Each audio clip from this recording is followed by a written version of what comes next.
Alright, so it's currently about 6:30 in the morning. We're making pulled pork, which is going to take anywhere from 14 to 16 hours.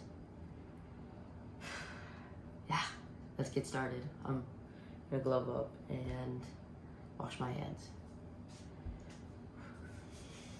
Okay, so the first step is I'm going to go ahead and I've taken them all out. We're making 5 today because the cook is so long. I just choose to make a lot at once because I'm using the coals and my time's already gone, so why not make more? First thing I'm gonna do is take a paper towel and then just blot them all down. And then after that, we'll get to start spicing them. All right, so I've just salted it. Sorry, I've just used a paper towel to blot it down, and now we're gonna put our base coat on. So this is gonna help the other spices adhere really well to the sides of the pulled pork. So to do that, I'm gonna be using olive oil. And then to the olive oil, I'm going to be adding a little bit of smoked paprika. So this paprika is a little bit different than normal paprika. It's Spanish and smoked. And the reason I'm using it is because it gives the entire thing really good color.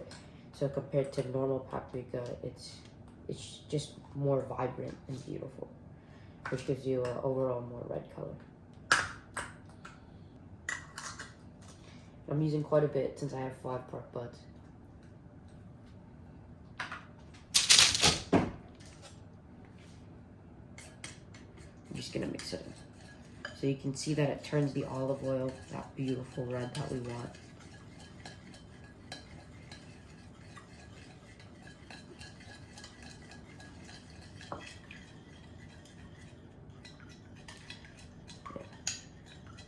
So that's what our base coat looks like.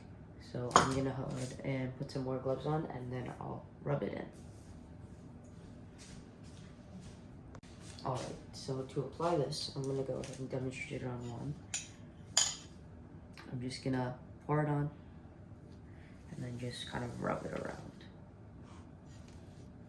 I'm just starting, flipping it, rubbing it in the stuff. Just trying to get a nice even coat everywhere. So yeah, I'm just gonna do that with all 5 pork butts.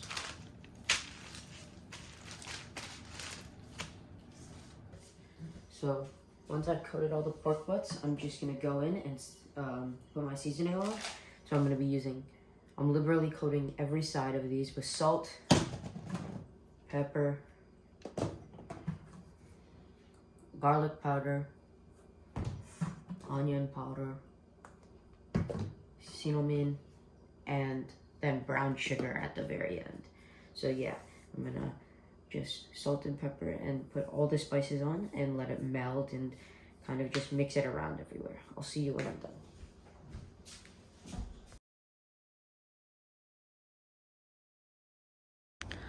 All right, so I am outside. Everything's got a nice permafrost over it, but we're making ribs. So yeah, I'm gonna go ahead and fill the charcoal. I'm gonna put quite a lot since we're smoking for 16 hours.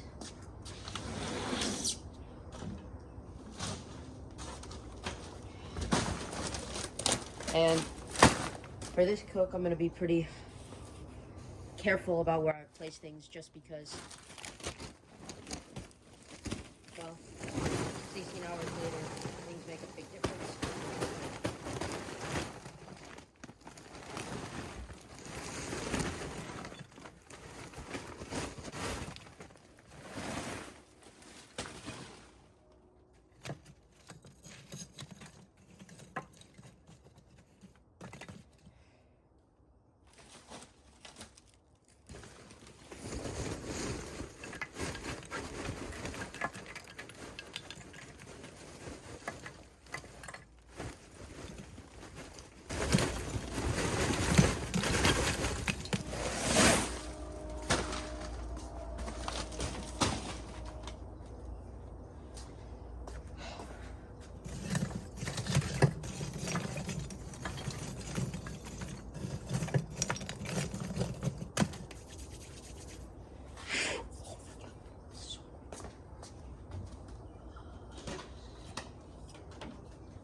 break out the old charcoal lighter and I'll get this started.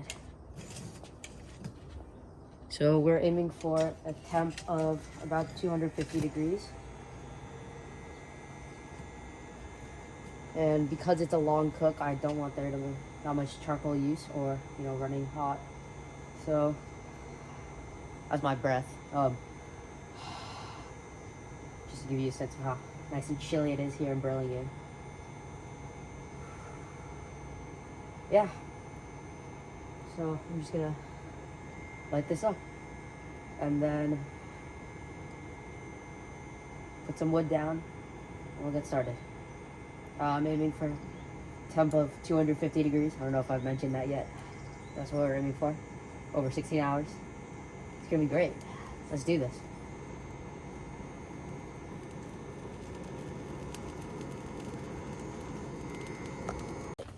The charcoal is ready.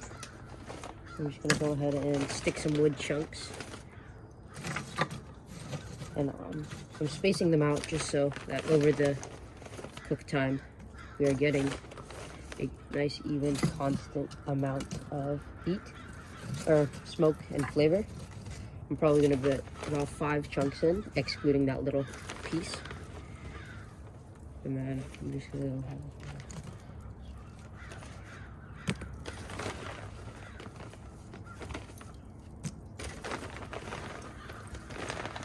I'm gonna put some little chunks just straight onto the fire. That should be enough. We'll give this one a nice blast and then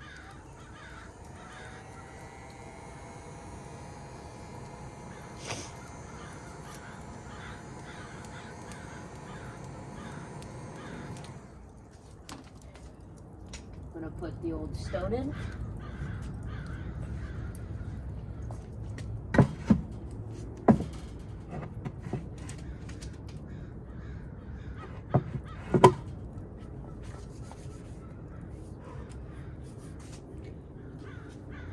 The grill grate in. I'm gonna let this heat up for just a few minutes. All right.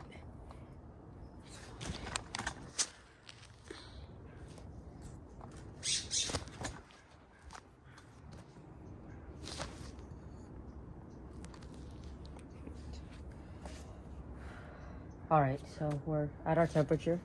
So I'm gonna head and drop the pork in. So you can see that I seasoned it inside. And the important thing is to go fat side up with these. Stick them on, give them some space in between each other.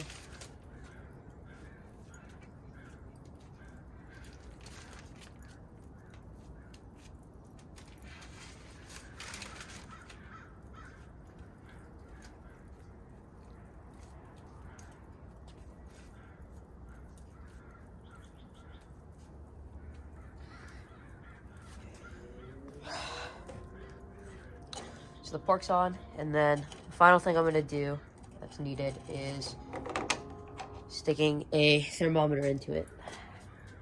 So that's just gonna help us keep the temperature, and we're gonna check back on these once they reach 160. So I'm just gonna find functional and just into it.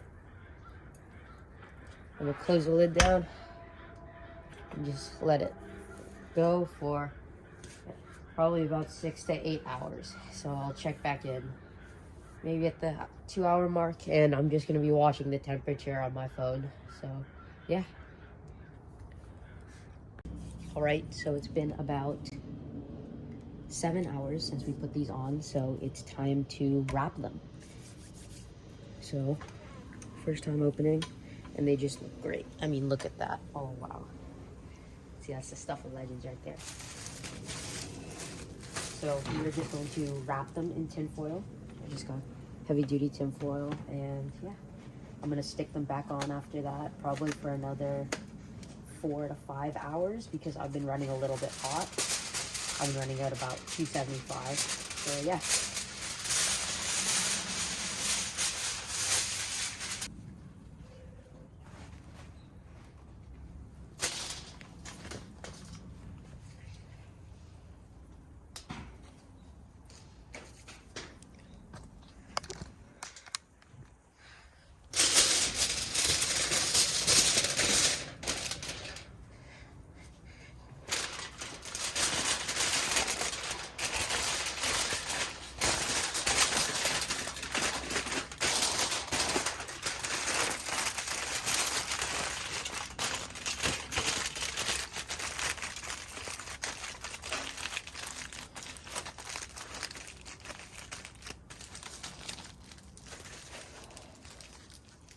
All right, so I got all 5 pork butts wrapped. I'm just gonna close it, exact same temperature as before, and I'm just gonna leave it for another couple hours. Alrighty, so it's been about 3 hours since we last checked in, or sorry, 3.5 hours, and I got the alert that the pork reached 203 degrees, which is the final temperature we're aiming for, which means all of those proteins have broken down and it's gonna be real soft, real tender. So the final step is, like everything with pulled pork, something that takes a pretty long time. We are just going to stick the pulled pork into a cooler and let it rest for about an hour and a half. So if you guys are making this for a party or something, you can let it rest longer. But hour and a half to an hour minimum. And then after that, just keep letting it rest and it's gonna get real soft and it'll stay warm. So yeah, after that hour and a half, we're gonna just pull it and then we'll eat it. So see you guys in that hour and a half. I'm just gonna stick the pulled pork right in there with a towel and yeah. After it rests, pull it apart with 2 forks, add some barbecue sauce, toast your buns, and boom, pulled pork sandwiches.